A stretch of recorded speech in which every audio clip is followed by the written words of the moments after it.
ఈరోజు ఎపిసోడ్‌లో 3 టాస్కులు జరిగినాయి. అయితే మెయిన్‌గా తనుజని దురదృష్టం, బ్యాడ్ లక్ అంటారు గదా! ఆ దురదృష్టం, బ్యాడ్ లక్కు ఈ 12వ వారం వెంటాడుతుందా అనిపిచ్చింది. నాకైతే అదే అనిపిచ్చింది. టాస్క్‌లో ఆల్మోస్ట్ విన్ అయినటువంటి తనుజ అది ఇలా ఆల్మోస్ట్ విన్నింగ్‌కి ఎళ్ళిపోయింది. అయిపోయిందిరా విన్ అయినట్టే అనుకున్నాం. కానీ అది ఇలా బయటికి లాక్కొనొచ్చేసింది. ఇటు ఓటింగ్‌లో గూడా కొంత అంటే ఆల్మోస్ట్ ఈక్వల్‌గానే ఉన్నారు. కాకపోతే చెప్పలేం ఏ టైం ఎలా ఉంటదో అది మనం ఊహించలేనటువంటిది గదా! కాబట్టి ఓటింగ్‌లో గూడా కొంత తను వెనకబడిందని చెప్పలేంలే గానీ యూట్యూబ్ పోల్స్‌లో అయితే కొంత వెనకబడినట్టు అవుపడుతుంది. ఇన్‌స్టాగ్రామ్ వాటిల్లో గనక చూసినట్లయితే తనుజకి డోకా లేదు. నంబర్ 1 ప్లేస్‌లో కొనసాగుతుంది. వాటి ఓటింగ్ ప్రకారం చూస్తే నంబర్ 1 ప్లేస్‌లో ఉంది తనుజ. అయితే టాస్క్ గూడా కొంత తనని వెనక్కి లాగింది. అసలు అది ఏంటి అనేది క్లియర్‌గా చూద్దాం. ఎవరొచ్చారు? ఎలాంటి టాస్కులు జరిగాయి అనేది క్లియర్‌గా చూసుకుంటూ వెళ్దాం. వీడియోలోకెళ్ళే ముందు లైక్ చేయండి మామ. లైక్ చేయండి, లైక్ చేయండి, లైక్ చేయండి.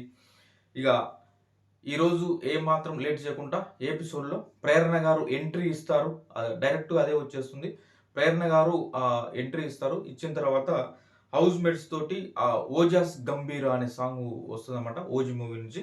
దాంట్లో ఆ సాంగ్ వచ్చేటప్పుడు పవన్ కళ్యాణ్ ఉన్నాడు గదా! మన కళ్యాణ్ పడాలా యమ జోష్‌గా ఇలా మస్తు జోష్‌గా డాన్స్ వేసుకుంటూ ఆ సాంగ్‌కి గార్డెన్ ఏరియాకు వస్తుంటాడనమాట. అదేవిధంగా ఇమాన్యుల్ గూడా కావచ్చు. ఆ రకంగా వస్తారు. ఇంట్రొడక్షన్ అయిపోతది. అయిపోయిన తర్వాత లోపలికెళ్ళిన తర్వాత ఇగ ప్రేరణని అడుగుతాడు. ప్రేరణ నీకు ఎక్స్‌పీరియన్స్ ఏంటి? నీ ఎక్స్‌పీరియన్స్ ఏంటి? నువ్వు ఎక్కువగా కిచెన్‌లో ఉండేదానివి గదా! ఎలా అంటే ప్రేరణ చెప్తది. తన జ్ఞాపకాలను ఒకసారి నెమరేసుకొని చెప్తదనమాట. తను చెప్పేదేంటంటే, అవునురా నాయన ఎవరికైనా నామినేషన్ పాయింట్స్ లేవంటే ప్రేరణని కిచెన్‌లో ఉంచితే చాలు మనకి నామినేషన్ పాయింట్స్ దొరుకుతాయి అనే విధంగా అలా ఉండేది పరిస్థితి అనే విధంగా చెప్తారు. దాని తర్వాతకి టాప్ 5 ఒక్కటే తా ప్రేరణ గారు చెప్పింది హౌస్ మేట్స్‌కి మోటివేషన్‌గా ఎంత బాగా చెప్పారంటే, మీరు 9 మంది ఉన్నారిప్పుడు. అంటే ఐదుగురు టాప్ 5కి పోవాలే. ఎవ్వరు గూడా మీరు టాప్ 5కి అనర్హులు అనడానికి లేదు. అందరూ అర్హులే. కాకపోతే ఇప్పుడు ఇంతవరకు జరిగినటువంటి ఆట ఒకటి, ఇప్పుడు జరగాల్సింది ఒకటి. మీరు ఒకటే గుర్తుపెట్టుకోండి. టాప్ 5కి ఎందుకు పోవాలని చెప్తున్నా అంటే, నేను టాప్ 4గా నిలబడ్డా. టాప్ 5లో ఉండి, ఆ టాప్ 5 మెంబర్స్ మనం ఎవరైతే ఉంటామో చివరి ఆ వీక్‌లో అందరికి సంబంధించినటువంటి ఏవీస్ వస్తుంటాయి. ఆ ఏవి మన జర్నీ ఏసి చూపించినప్పుడు ఉంటది. అసలు ఇక చాలురా ఈ లైఫ్‌కి అనేంత ఆనందం కలుగుతది. అంతవరకు మీరు ఎన్ని కష్టాలు పడతారో, ఎన్ని సార్లు ఎమోషన్ అవుతారో, ఎన్ని సార్లు అందరి చేత ఎన్ని సార్లు తిట్లు తింటారో ఏదేమైనా గాని ఆ జర్నీ మీరు చూసుకున్నప్పుడు టాప్ 5లో ఉన్న వాళ్ళకి మాత్రమే ఏస్తారు. ఆ జర్నీ మొత్తం గూడా ఆహ్, 'బిగ్ బాస్' గూడా మన గురించి వర్ణిస్తుంటాడు. ఇలా అని. అబ్బా! లైఫ్ అంటే ఇది గదరా! ఇంగ చాలు అనిపిస్తది ఆ ఏవి. ఆ ఏవిలో మన గురించి చెప్పేటువంటి దానికోసం అసలు ఆ గార్డెన్ ఏరియా మొత్తం మన గురించి నిండిపోతది. 'Bigg Boss' house garden area మొత్తం మనకు సంబంధించిన ఫోటోసే, మన మెమోరీసే అన్నీ ఉంటాయి. దానికోసం మీరు టాప్ 5కి నిలబడాలే. మీరు చేసింది మొత్తం మీ కష్టం మొత్తం మర్చిపోతారు ఆడికొస్తే. దానికోసం పోరాటం చేయండి, గట్టిగా ఆడండి అనైతే ప్రేరణ గారు చాలా స్ట్రాంగ్‌గా చెప్తారు.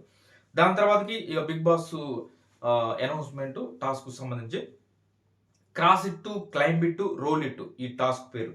దీంట్లో ప్రేరణ మీరెవరు సెలెక్ట్ చేసుకుంటారంటే తనుజని సెలెక్ట్ చేసుకుంటా ఉంటది. సంచాలకులుగా దివ్య గారిని సెలెక్ట్ చేసుకుంటారు. ఈ టాస్క్ ఏందంటే 5 బాల్స్ క్రాస్ ఇట్ మనం అంటే ఒక రోప్ నుంచి ఇలా పట్టుకుంటూ, నడుచుకుంటూ ఆ రోప్ మించే నడుచుకుంటూ వెళ్ళాలి. వెళ్ళిన తర్వాత క్లైంబ్ ఇట్ అంటే పైకి ఒక అది ఏమంటారు? పోల్ లాగా అదొకటి కట్టారు. దాని మీదకి వెక్కాలే. దాని మీదకి ఎక్కాలే. ఎక్కి పైనున్నటువంటి 5 బాల్స్ ఉంటాయి. పైకెక్కి 2 బాల్స్ ప్రతిసారి వెళ్లి 2 బాల్స్ తీసుకొని రావచ్చు. తీసుకొని మీరు కిందికి దిగొచ్చు. లేదంటే కిందికి విసిరేసి అలా కూడా వెళ్ళొచ్చనమాట. ఆ బాల్స్ తీసుకొని వచ్చిన తర్వాత ఒక టేబుల్స్ ఉంటాయి. వాటికి 5 హోల్స్ ఉంటాయన్నమాట. వెళ్ళి అక్కడి నుంచి ఇలా మనం ఆ బాల్స్ వేస్తే ఆ బాల్స్ వెళ్ళి ఆ హోల్స్‌లో అక్కడ హోల్డ్ అవ్వాలి. ఈ రకంగా ఈ టాస్క్ ఉంటుంది. దీంట్లో బజర్ స్టార్ట్ అయితది. ఇక ఎవరికి వాళ్ళు వెళ్తుంటారు. అటు ప్రేరణ కూడా ఏమాత్రం తక్కువ కాదు. ప్రేరణ నెక్స్ట్ లెవెల్ టాస్కులల్ల. ప్రేరణ కూడా చాలా హుషారుగా వెళ్తది. ప్రేరణ వెళ్తుంది, తనుజ వెళ్తుంది. ఏం మాత్రం ఇద్దరు ఈక్వల్‌గానే ఉంటారు. ఒక దశలో తనుజనే ముందంజ ఉంది ఫస్ట్ స్టార్టింగ్‌లో. ఆ వచ్చినటువంటి ఆ బాల్స్ వేసుకునే క్రమంలో ఆల్మోస్ట్ ఇద్దరు ఈక్వల్‌గానే ఉంటారు. త ప్రేరణ 2 బాల్స్ పడి ప్రేరణ వెళ్ళి మళ్ళీ ఇంకొక 2 బాల్స్ తీసుకొనొస్తది. వచ్చే టైంకి తనుజ కూడా తన 2 బాల్స్ కంప్లీట్ చేసుకుంటది. మళ్ళీ వెళ్తది. తను 2 బాల్స్ తీసుకొనొస్తది. వచ్చిన తర్వాత ఇద్దరు వేస్తుంటారు. అప్పటికి ప్రేరణకు పడదు. అంటే అప్పటికి కూడా ఇద్దరు ఈక్వల్‌గా ఉంటారు. ఈక్వల్‌గా ఉండి ప్రేరణ ట్రై చేస్తుంది, వేస్తుంది. తనది మూడోది పడుతుంది. ఇటు తనుజ వేస్తుంది, మూడోది పడతది. అటు ప్రేరణ వేస్తుంది, ఫోర్త్ బాల్ కూడా పడుతుంది. తనుజ వేస్తుంది, ఫోర్త్ బాల్ ఇంకా పడలే. తనది ప్రేరణది పడదు కాబట్టి ప్రేరణ మళ్ళీ వచ్చేసి ఇంకొక బాల్ 5 బాల్స్ ఇంకోటి ఉంది కదా రిమైనింగ్. వచ్చి ఆ బాల్‌ని తీసుకొని ప్రేరణ రిటర్న్ వచ్చేస్తది. వచ్చే టైంకి తనుజది ఫిఫ్త్ బాల్ కూడా ఫోర్త్ బాల్ పడిపోతది. అప్పుడు తనుజ కూడా వచ్చేస్తది. వచ్చి ఆ ఫిఫ్త్ బాల్ తీసుకొని రిటర్న్ వెళ్తది. వెళ్ళిన తర్వాత ఇద్దరు వేస్తుంటారు. అప్పటికి ఇద్దరికి 4, 4 పడి ఉంటాయి బాల్స్. ఇద్దరికి చెరొక బాల్ ఉంటది. దాంట్లో హోల్ అవ్వడానికి హోల్‌లో. ఆ రకంగా వేస్తున్న క్రమంలో ఆల్మోస్ట్ తనుజది పడిపోయింది. అయిపోయింది. ఇక తనుజ విన్ అనుకున్నాం. ఆల్మోస్ట్ ఆ హోల్ దగ్గరికి అది ఇలా వచ్చేసి పడిపోయింది అనుకున్నాం. జస్ట్ ఒక్క హాఫ్ ఇంచ్ అంత దూరంలోనే అది బ్యాక్ అయ్యి మళ్ళీ రిటర్న్ వస్తది. ఆ రకంగా 2 టైమ్స్ జరుగుతది తనుజకి. అప్పటికి ప్రేరణకి పడదు. ప్రేరణ చాలా దూరం వెళ్ళిపోతుంటే అలా జరుగుతుంటది. అంటే అనిపించింది. మేబీ 12థ్ వీక్ తనుజకి ఏదో బ్యాడ్ లక్ వెంటాడుతుందని అయితే నాకనిపించింది. అంతదాకా వెళ్లి రిటర్న్ రావడం అంటే అది ఇగ ప్యూర్ లక్ మీద ఆధారపడ్డటువంటి టాస్క్ అది. అక్కడి దాకొచ్చి 2 టైమ్స్ అలా జరిగిందంటే అర్థం చేసుకోండి. దాని తర్వాతకి ప్రేరణ వేస్తుంది. ప్రేరణది పడిపోతుంది. ఆ రకంగా ప్రేరణ విన్ అవుతుంది ఈ టాస్క్‌లో. తర్వాతకి తనుజ ఎంత బాధపడతదంటే, ఏంది ఇంత అక్కడి దాకా వెళ్ళింది గదా! అదుంటే బాగుండేదే, అదుంటే బాగుండేదే అని అసలు తెల్లవార్లు అదే పని మీద బాధపడుతూనే ఉంది. ఇటు రీతు చాలా సేపు ఓదార్చింది. పర్వాలేదులే అంటూ ఎంత చెప్పినా గూడా లేదు లేదు.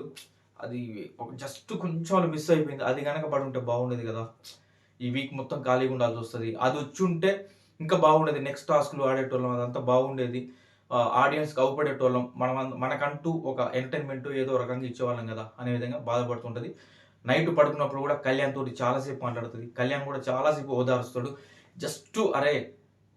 జస్ట్ ఫ్రాక్షన్ ఆఫ్ సెకండ్స్‌లో మిస్ అయింది అంతే. దాని గురించి ఏం జనరల్‌గా జరుగుతది. విన్నింగ్ అనేది ఎవరో ఒకళ్ళు గావాల్సిందే. అది కంప్లీట్‌గా నువ్వు జస్ట్ ఫ్రాక్షన్ ఆఫ్ సెకండ్స్‌లోనే మిస్ అయింది. దాని గురించి ఏం ఆలోచించబాకంటూ తను గూడా కొంత ఓదార్చి కొంచెం ధైర్యం జెప్పేసి ఏం కాదులే అనే విధంగా కళ్యాణ్ గూడా తనుజకు చెప్పి తను గూడా వెళ్లి పడుకుంటాడు. ఆ రకంగా ఈ టాస్క్ ఇక్కడికి కంప్లీట్ అయింది. ఇగ నెక్స్ట్ డే మార్నింగ్ అవుతది. సాంగ్ వస్తది గదా! దారి చూడు దమ్ము చూడు మామ ఎక్కరాని కొండలు ఎక్కి ప్రేమలోనే చిక్కావురా అంటూ ఈ సాంగ్ ఉంటదిగా చాలా బాగుంటది. ఈ సాంగ్ వస్తది. తర్వాత అందరూ గూడా చాలా జోష్‌గా వస్తారు. డాన్స్ వేస్తారు. అదంతా అయిపోతది. తర్వాతకి బర్నీ గారు అండ్ దివ్య మధ్య చిన్న కన్వర్జేషన్ జరుగుతది. ఆ కన్వర్జేషన్ ఏంటంటే దివ్య నువ్వు ఎంత చెప్పినా వినట్లేదు దివ్య. ఆ కమాండింగ్ వాయిస్ అలానే మాట్లాడుతున్నావు అనే విధంగా అయితే వాళ్ళ మధ్య జరుగుతుందనమాట. దివ్య నీకొక నమస్కారం అనేసి దేనికైనా ఒక లిమిట్ ఉంటుంది దివ్య. నువ్వు ప్రతిసారి ఎంత చెప్పినా కూడా అలానే అంటే గట్టిగా మాట్లాడుతున్నావు అనే విధంగా అయితే అంటాడు. అయితే ఈ విషయంలో భరణి గారు కూడా గార్డెన్ ఏరియాలో ఇలా కొంచెం ఏదో ఇమిటేట్ చేస్తాడనమాట తనని. తర్వాతకి ఆమె కూడా అంటదనమాట. నువ్వు చేసినప్పుడు నేను తీసుకున్నా కదా కామెడీగా. నేను కామెడీ చేస్తే నువ్వు తీసుకోలేవు అనే విధంగా దివ్య మాట్లాడుతది. దాని తర్వాత భరణి గారు కాసేపయిన తర్వాత ఆలోచించుకొని వచ్చి తను సారీ దివ్య నేను అలా చేయడం అనేది రియల్లీ తప్పు. నాది తప్పు అది. అలా నేను చేయకుండా ఉండాల్సింది. ఇంకెప్పుడు చేయననైతే దివ్యకి సారీ చెప్పి వెళ్తాడనమాట. యాక్సెప్ట్ మై అపాలజైజ్ అనైతే తను చెప్పేసి వెళ్తాడనమాట. దాని తర్వాతకి హారిక గారు బిగ్ బాస్ హౌస్‌లోకి ఎంట్రీ ఇస్తారు. హారిక గారు ఎంట్రీ ఇచ్చిన తర్వాత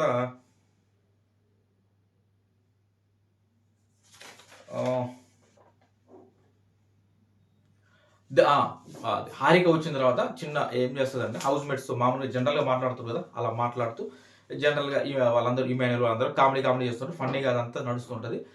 ఫైనల్‌గా మాట్లాడేటప్పుడు బర్నీ గారితోటి దివ్య గారు బర్నీ గారితో మాట్లాడొచ్చా? తనుజ గారు మాట్లాడొచ్చా? అనేసి అంటారనమాట. అంటే వీళ్ళిద్దరూ మెయిన్‌గా బర్నీ గారు బర్నీ గారితోటి మాట్లాడాలంటే వీళ్ళిద్దరు పర్మిషన్ తీసుకొని వెళ్ళాలేమో లేదంటే అలుగుతారేమో అనే విధంగా తను అడుగుతది. కొంత ఫన్ చేస్తుందనమాట. ఆ రకంగా అయితది. దాని తర్వాత ఏదో ఒక మిర్రర్ టాస్క్ ఆడదాం. ఫన్ చేద్దాం ఏదనేసి మిర్రర్ లాగా యాక్ట్ చేస్తారు. అక్కడ కొంత కామెడీ నడుస్తది అదంతా. దాని తర్వాత చూస్తే టవర్ టాస్క్. ఇక వీళ్ళకి పెట్టేటువంటిది టవర్ టాస్క్. ఇక్కడ హారిక సెలెక్ట్ చేసుకున్న కంటెస్టెంట్ సుమన్ గారిని సెలెక్ట్ చేసుకుంటది. సుమన్ గారిని సెలెక్ట్ చేసుకుంటారు. దీనికి సంచాలకులుగా బర్నీ గారిని సెలెక్ట్ చేస్తారు. ఇక టాస్క్ స్టార్ట్ అవుతుంది. ఆ టవర్ టాస్క్ ఎలా అంటే బాల్స్, బేరింగ్లు, బాల్స్ అట్లా ఉంటాయి కదా, అవి ఉంటాయి అనమాట. బాల్స్ ఫస్ట్ ఒక దాని బేరింగ్లే అది తీసుకెళ్ళాలి. అది వాటిని ఏమన్నా నాకు అర్థం కావాలి. ఇలా పట్టుకొని ఇలా వాటిని పట్టుకొని మధ్య మధ్యలో కొన్ని హార్డిల్స్ని దాటుకుంటూ టైర్స్ అందులో కాళ్ళు పెట్టుకుంటూ ముందుకు వెళ్ళి అక్కడ ఉన్నటువంటి ఒక ప్లాట్ఫామ్ మీద సర్వ్ చేసుకుంటూ రావాలి. అలా టవర్ కట్టాలి ఒకదాని మీద ఒకటి.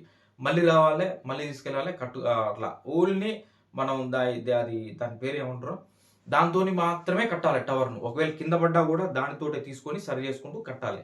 ఆ రకంగా సుమన్ గారు ఫాస్ట్ తీసుకెళ్తారు. సుమన్ గారు కడతారు, హారిక కడుతుంది. ఇద్దరు 4 స్టెప్స్ కడతారు.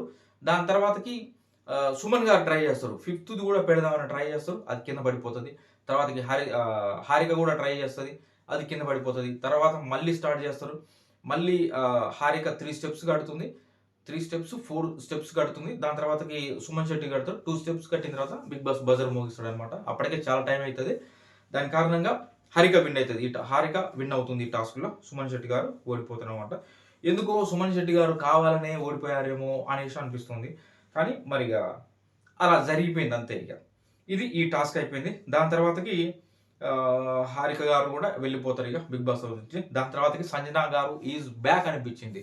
సంజన ఈజ్ బ్యాక్ ఎందుకు అనిపించింది అంటే బర్నీ గారికి సంబంధించినటువంటి మల్టీ విటమిన్స్ టాబ్లెట్స్ ఏమో సంథింగ్ అక్కడ ఉంటే మాత్రం వాటిని తీసుకెళ్ళి దాచిపెడుతుంది. ఆ టాబ్లెట్స్ని దాచిపెడుతుంది మొత్తానికి.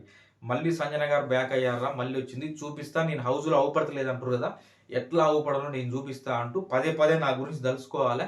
ఎక్కడ పెట్టినవని నన్ను అడగాలి, సంజన ఆడబెట్టిన అడగాలి అనే విధంగా అయితే తను తీసుకెళ్ళి దాచిపెట్టింది అనమాట అవి. దాని తర్వాతకి Maanas Bigg Boss house entry అవుతుంది అనమాట. ఆయన వచ్చిన తర్వాత మానస్ సూటిగా చెప్పింది ఏంటంటే ఇప్పటి వరకు ఒక లెక్క, మీరు ఇప్పటి వరకు ఈ 11 వారాలు ఆడిందంతా ఒక లెక్క, ఇప్పుడు ఆడేటువంటి ఈ 4 వారాలు ఒక లెక్కగా ఉంటుంది. కాబట్టి జాగ్రత్తగా ఆడండి, మీరు ఎంత ఇవ్వాలో అంత ఇవ్వండి, చాలా స్ట్రాంగ్గా ఆడండి అనేది చెప్తాడు. నామినేషన్స్లో మీరు ఎవరినైనా నామినేట్ చేస్తుంటే చాలా స్ట్రాంగ్ పాయింట్స్ పెట్టండి. అలా పెడితేనే ఆడియన్స్ మీకు కనెక్ట్ అవుతారు, మీ గురించి ఆలోచిస్తారు, మీకోసం ఇంత టైం కేటాయించి జియో హాట్స్టార్లో లేకపోతే మిస్డ్ గాల్లో మీకోసం అది వాళ్ళు టైం స్పెండ్ చేయాలంటే ఖచ్చితంగా మీరు ఒక స్ట్రాంగ్ పాయింట్ పెట్టి కరెక్ట్ రీజన్తో పెట్టారా అనిపిస్తేనే కదా వాళ్ళు మీకు సపోర్ట్ చేసేది అనే విధంగా అయితే మానస్ చెప్తాడు అనమాట. అదేవిధంగా ఇక ఈ పాయింట్ మెయిన్గా చెప్తాడు, అది బాగా గుర్తుంచుకోండి. కానీ అస్సలు ఏ మాత్రం తగ్గొద్దు, ఎంటర్టైన్మెంట్ తగ్గొద్దు, గొడవలు తగ్గొద్దు, ఫైట్స్ తగ్గొద్దు, ఏది తగ్గొద్దు.